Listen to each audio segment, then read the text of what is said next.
Ruben Amorim's squad will have to quickly dust themselves down after a tough trip to North London, as there's another huge game on the horizon as United travel to Goodison Park this Saturday lunchtime. Massive game. The last game against Manchester United at Goodison Park before they close the stadium down and go to their new stadium.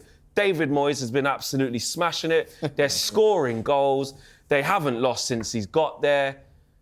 They run hard, they work hard, and we'll definitely get a result. Yeah. Won't we? We'll be fine. Yeah.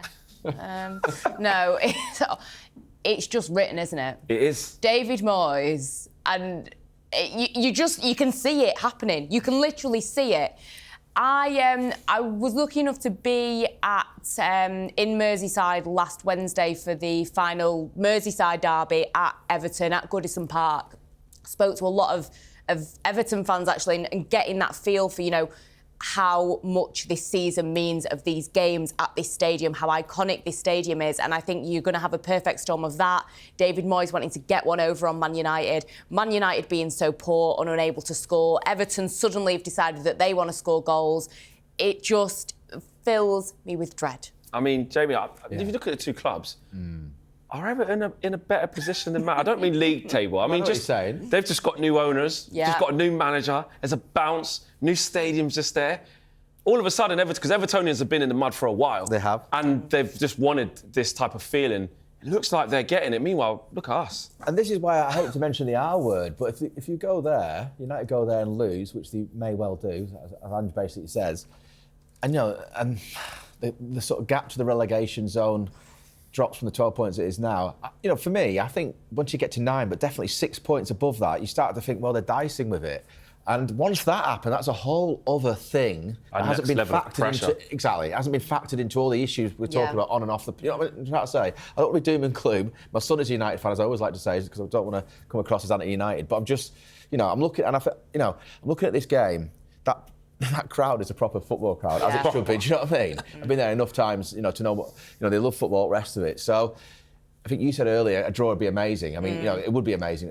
You know, I mean, obviously United should be going there looking to win, and he will say that. But I tell you what, I shouldn't say this, mate, but even if they just lose 2-0, it'll be like, well, okay, it wasn't a battering, because I could see that. I think they've got a battering coming to them because of all these things that are occurring. I just think it's going to get quite a lot worse before it gets better, and I don't take any pleasure sort of doing that. Just sort of a little bit of the sense I've built up over 20 years doing this job. You know, I've sort of seen these sort of situations. I see what you're saying, Jay. I'll be honest, like, as a fan, like, I think I said on my review after last night, God help us at Goodison. Like, you saw what they were doing against Liverpool. Of course, that's because it's a derby. But let's be honest, Man United coming there is it's a derby fairly similar, is it? Yeah. The Scousers and United and Manchester, that's just what it is, even if it's the blue half. Hate. Yeah, exactly. They will be up for it. I think they've got like 6 cup finals left at Goodison, like I said, before they move to the new stadium. And I look at us and I don't know, if Everton decide to work as intensely as they did against Liverpool, I have no idea how we match that. They will under Moyes. 100%. You know what I mean? So just off of that alone, just the Yeah. sheer intensity, forget quality, forget mindset, forget confidence. I'm just talking about working hard.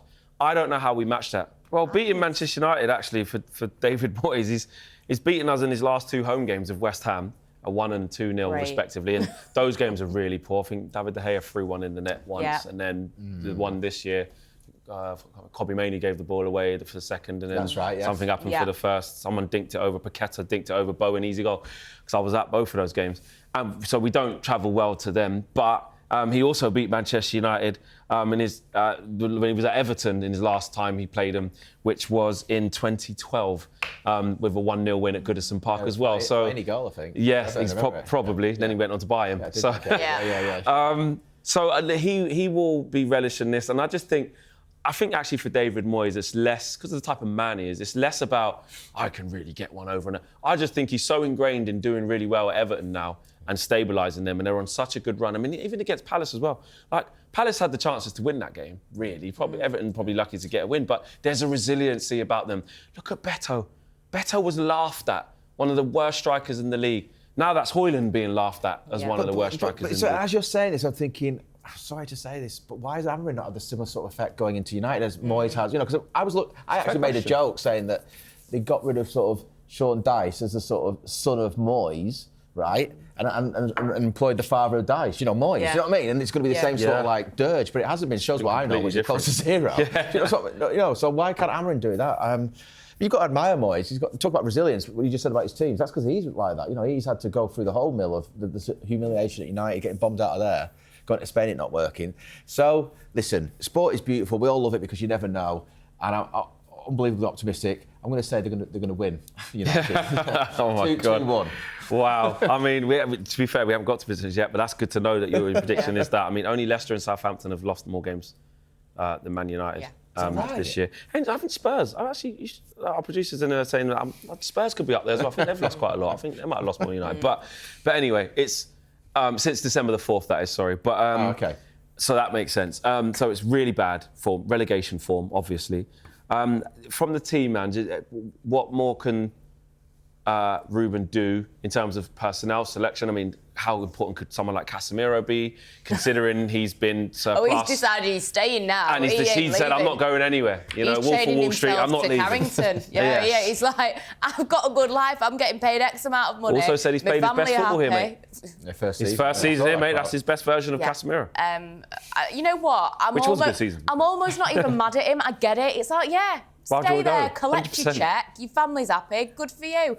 I just think it's the goal scoring. I mean, I was reading, I think Rasmus Højlund and Joshua Zirkzee have scored 5 goals between 45 Premier League appearances between them.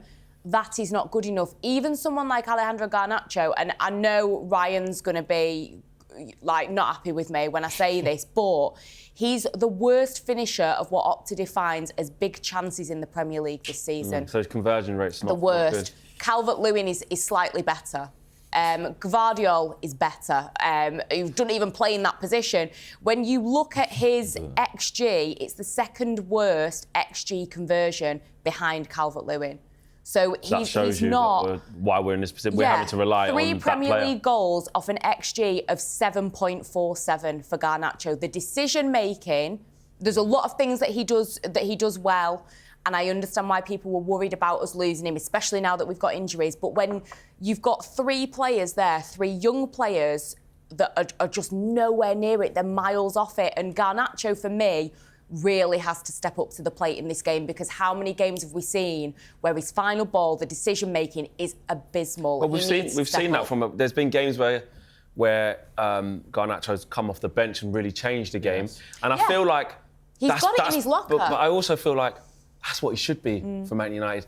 Realistically, the bigger problem is that Manchester United have put a player like Garnacho into a position where, I mean, this time last year we were going, God, this kid's played like 30-odd games on the bounce here. Yeah. No help from Anthony, what's happened with him. No help from Sancho, he's gone. No help from Rashford. So we've put him in a position where he's had to play too intensely. Now, I know if you're good enough for old enough and the scrutiny remains, because you play for Man United, and it's not like he hasn't had the chances. 100% agree with you. But he ain't that guy yet. Yeah. It's that simple. He's not good enough to be relied upon at that level. Neither's Joshua Zirkzee, and that is the problem. If Bruno doesn't do anything, Ahmad, who's sitting behind you now, we've cursed him. We've put him up there. We only just let you know, Jay, we said we're going to change the player behind Crookie Normie. It was Rashford, no longer here. We all voted Ahmad out for the rest of the season instantly. So we've cursed him. So unless it's those two, and then Bruno, we have to run. Who have we got? I think for me, I said it. I wish that we'd have seen a few more of those players that were on the bench be featured against. Do you think he will this time now? Because depending on how the week goes, if players aren't back yet and it's a relatively similar bench. Potentially. I mean, I think Chido Obi-Martin, I think, give him a chance. There's a reason why Man United got him from Arsenal and are paying him quite a lot of money considering how young he is. Arsenal fans were even looking, saying this is the one that got away. We needed him. So I think. What have you got to lose? Yeah. So that is one player that I'd like to see. Can I just add this in, because I should have earlier. What we're talking about here is basically down to the Glazers, right? The debt is 750 million or something like that. The servicing that is 20 million a year, right? Just to service it alone. I mean, come on. And what we're seeing now is a complete and utter disintegration of management of this club. You know, since That's the 05, real when he problem. came in, Malcolm Glazers, it's now 20 years, right? It is 20 years. And this is a perfect storm of everything that might have happened maybe 2 or 3 years ago. Or, you know, I was watching the Solskjaer teams or the Mourinho teams and thinking, God, they've done all right there. Sure, this is going to fall off a little bit at some point, just because of the sort of the gradual but definite decline. And that's what's going on here. And so to go back to Ineos, they've had a bad year, but it's not their fault. No, they've walked into You know, it this. just isn't. No, they I know haven't that, made things better but at in the the same time time, they've they have been here. responsibility if they're going to go in there and do the right thing. I get that. But as I'm listening to you talking about these Garnacho, once again, it's sort of bringing home to me what a complete mess it is. It's actually mess. difficult. So maybe only in about 10 years' time, you look back and think, crumbs, that actually happened at Manchester United. And this is why when you're talking about Ruben Amorim, before we wrap up, it's like, well, look what he's walking. This is a common theme. Yeah. The guy before him, the guy before him, the guy before him, the guy before him, all couldn't get it right. And it's been a total mess. Right, let's lock in the predictions. You did say 2-1 to United. 2-1 United. And a hearty 2-1. I like it, Jay. I like it. But I don't know if I can get behind it, but I like it. I hate doing this. Right, so if we're going off what I said that I want Chiro Obi Martin to play, I am just going to be so delusional here and just think that he's going to take to it like a duck to water. Wow. He's going to be absolutely fantastic. Wow. Hopefully, maybe we'll have 1 or 2 names that were out. Yeah.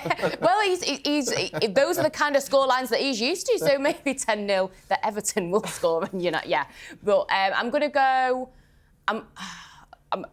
Oh no, I don't think that. Oh no, she's backtracking already. I'm sorry. I've got pressure. I'm going to go 2-1 as well. I'm going to go 2-1 as well. I'm going to go 2-1 as well because Everton will score. Is that on the record? Yeah. On the record.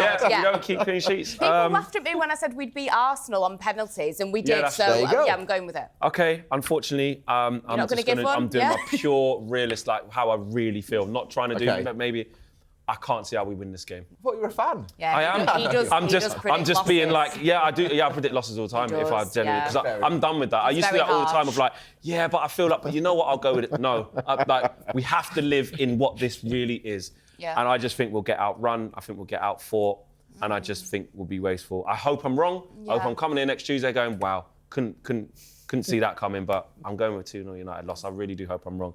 Guys, thank you for staying with us. Big thank you to Jamie for making his in-studio debut, and of course, talkSPORT's Angelina Kelly, and of course, Fraser Campbell. Thank you for joining us on this episode of Inside. Hopefully, we'll see you next week after another 3 points is in the bag and we're that closer to staying up.